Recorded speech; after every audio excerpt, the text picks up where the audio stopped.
namo Bhagavate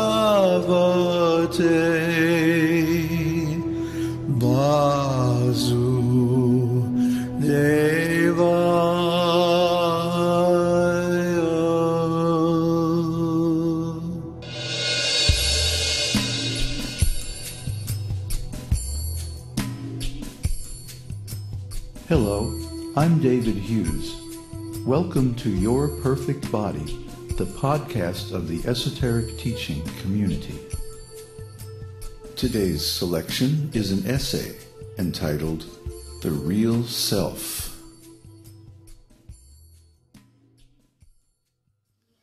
Our series on the second chapter of Bhagavad-gītā continues with the detailed study of the science of the soul given by Sri Kṛṣṇa Himself. Before we can engage in spiritual life, we must know who we really are. The material body is just a temporary shell. The real self is the eternal soul.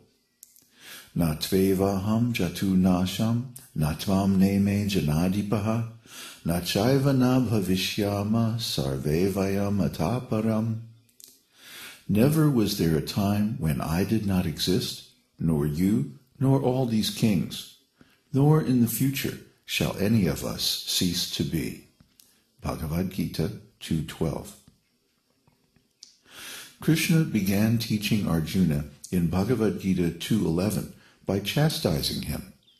You do not know anything. Still, you are talking as if you were a learned man.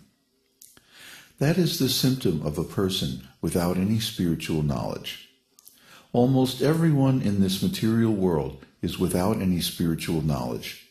Still, they're proud of their learning, their knowledge, their degrees. They will talk on and on about all kinds of material subjects. But if you ask them to explain the difference between a living body and a dead body, or between matter and spirit, they cannot answer. They try to avoid the question by saying that it's not important, or they become angry. This is material consciousness, or spiritual ignorance. A really learned person does not behave like that. For example, when Sanatana Goswami, the ontological architect of this esoteric teaching, approached Lord Sri Chaitanya Mahaprabhu, the incarnation of Krishna for the Kali Yuga, he first of all presented himself as a person without any knowledge. But was Sanatana Goswami really ignorant? Actually, he was born into a very aristocratic Brahmana family. He was a very learned scholar in Sanskrit and Urdu, and a cabinet minister of the king of Bengal. Still, he presented himself before Sri Chaitanya Mahaprabhu as a fool. He said, Nicha jati nicha sangi patita adhama, kuvishaya kupe padi gonainu janama.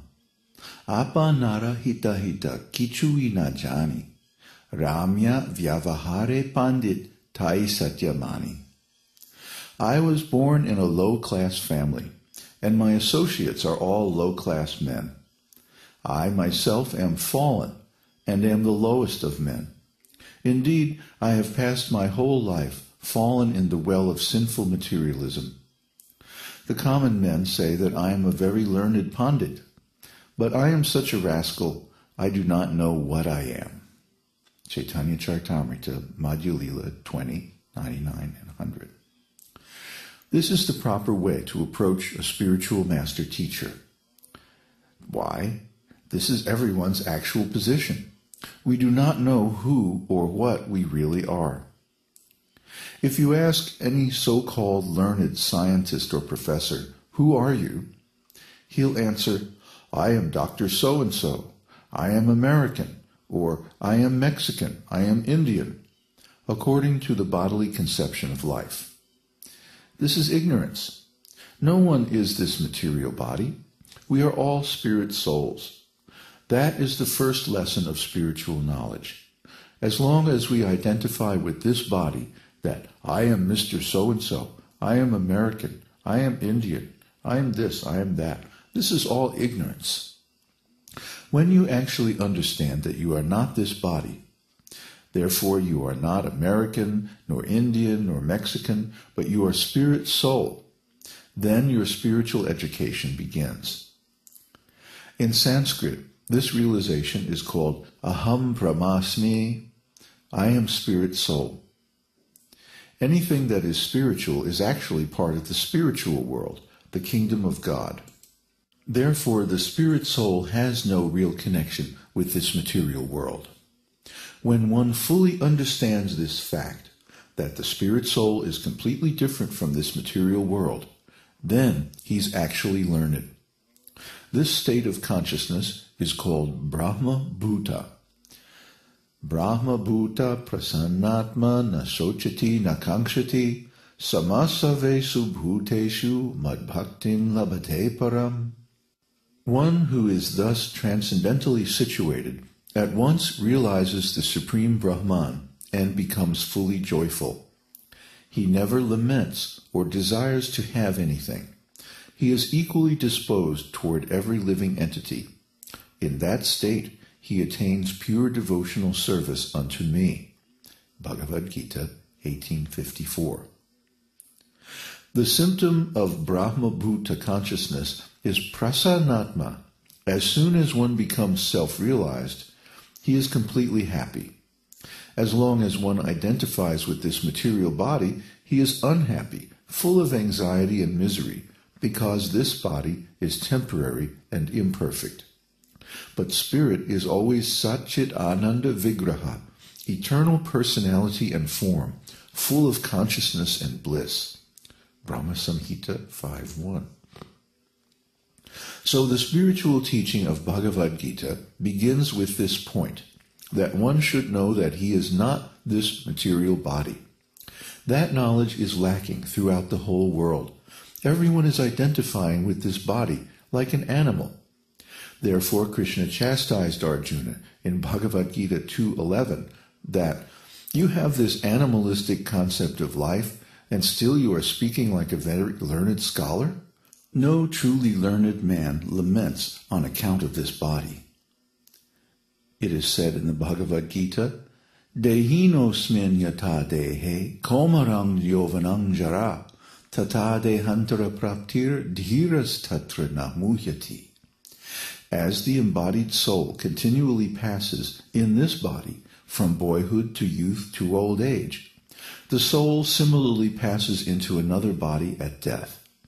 A sober person is not bewildered by such a change.